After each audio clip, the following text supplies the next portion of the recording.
अल्लाह सैया आज अब्बे मेरे मजदूरी लगी हुए अब्बे आ गया तेरे वास्ते किसे गिद्दी आसा खावन जी त्रीजा हमारे भूख के मरते हैं। मेरा बेटा सो रहा है। दरवाजा खड़के ना अंदर में बना था जा लग से सौदे दे घी खंड आटा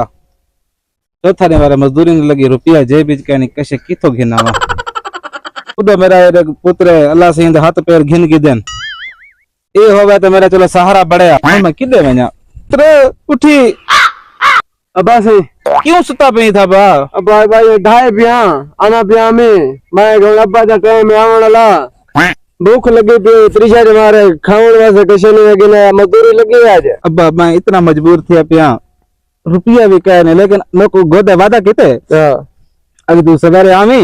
तो 400 रुपया रखा तो काम ही करे था काम वादा करने ठीक है बा सवेरे में लाजमी जरने आटा घी खा ढार से गिद्दी अब इतनी महंगाई है मजदूरी करनी चाहिए। अब मजदूरी तो